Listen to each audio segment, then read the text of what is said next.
Guys, I want to start back in week one. Yeah. You guys lose to Florida State, but the resiliency to bounce back, go on the run you guys did in SEC play, where did that come from? How did you guys do it? I mean, going back to January, this is the team we knew we had. Even when in winter workouts, like we knew we were a resilient group, and we actually came up with a word for our team, and it was unbreakable, and that was back in June or July. And so we knew, regardless through an up or a down, we were going to stay unbreakable and resilient because we depended on each other in those January days, and we knew what we were capable of. So we knew after the Florida State game that we would be able to bounce back and, have the run that we had in SEC play. And, I mean, we're here today. That word unbreakable, do you think it works for the other playoff game against Oklahoma coming back from 17-0? Exactly, yeah, 1,000%. I mean, honestly, it works for pretty much everything that we've been through this entire season, the good, the bad, the ugly, just continue to stay resilient through it all. What were the conversations like in that second quarter in that Oklahoma game to come back in that second half? Really, we were on the sideline, and we never really had a doubt. We had the offense, we had to get on our feet. The defense was playing their butts off, and, we just had to continue we had to move the ball, and whenever we got our spark, it continued, and it pretty much showed the rest of the game. You mentioned the good, the bad, and the ugly. How important is it throughout an entire season to have some of that bad and some of that ugly to battle test you? I mean, it like you said, it's battle tested. It makes your team who you are. If you don't go through any type of bad, I mean, you can't really.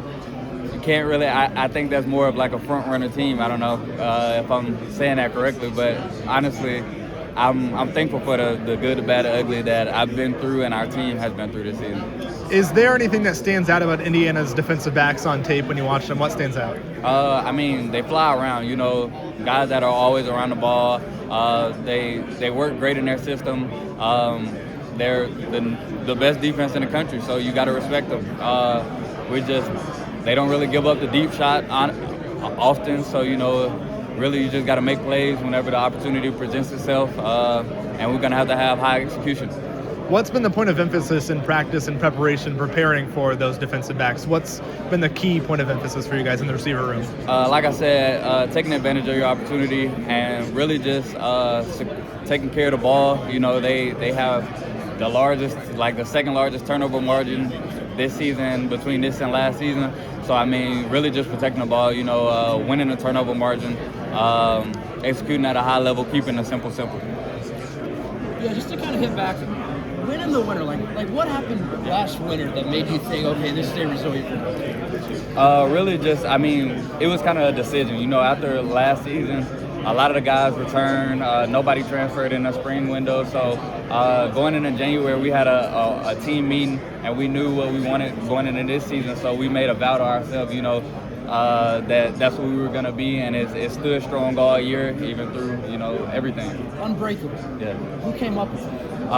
It was our leadership council. We sat in the meeting, and we came up with the word. Yeah. Were there other options for it? Or? Yeah, we had a couple other options, but none of them really stuck on the wall like Unbreakable did.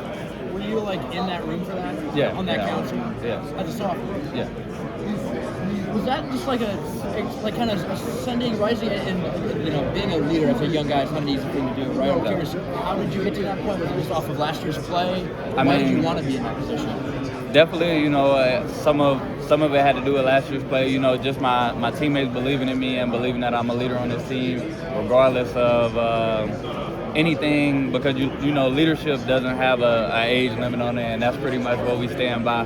So just my guys, feeling like they could depend on me through everything, and that's pretty much how we got our Unbreakable word.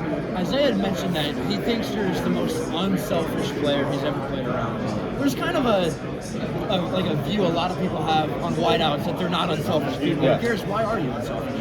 I mean, I've not always played receiver my entire life, so that might have something to do with it. But I'm also the oldest sibling in my family, so that has something to do with it. Honestly, I've never been a selfish type, and I know the opportunity that we have in front of us is honestly just a blessing. So, I mean, why would I be selfish and try to bring down other people, you know, when something is going my way or isn't going my way, when I could just be positive because that's who I am. So I always just try to be the light for any of our guys. Apart from wideout, what else did you play? I play quarterback, defensive back. I play pretty much everything. Are you a good quarterback? Yeah, y'all got to pull up some tape. I'm trying to tell you. You got to pull up some tape. When did you stop playing quarterback? True quarterback, 8th grade. But, like, you know, I did some Wildcat stuff all throughout high school. But, yeah. Is this on Huddle anywhere? Yeah. You can find us on Huddle for sure. You can definitely find the Wildcat stuff. Do you ever give Ty any pointers back there when he's playing quarterback? Yeah, he run too scary. I tell him he run too scary. He got hit the hole. Is there a Wildcat play in the playbook for you to? I don't know. You gotta wait and see.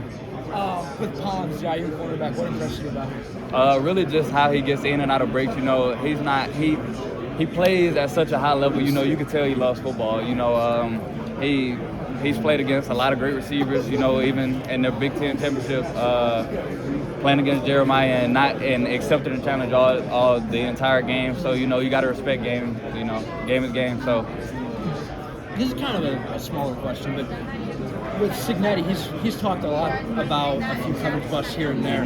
Do you see that on tape? Are there things you can see that you guys can exploit a little bit in the back end? I mean, definitely. You know, we look on tape. You know, there's some things that that will go to our advantage, and we just hope we have those same opportunities other people have had. I just Bray this earlier too, but is the weather a factor at all? Like, are you guys watching the weather to see if it rains? Nah, it's football. We love football, so Okay. Regardless if it rains, sleet, snow, it don't matter. You know, we're gonna play ball. It's been a widely talked about topic outside, so I was wondering about that, but yeah. You brought up Jeremiah. Do you have a relationship with him being in the same class? Most definitely. You know, we talked going into our freshman year, throughout our freshman year, before this season, at the shoot. You know, throughout the season. You know, just making sure because.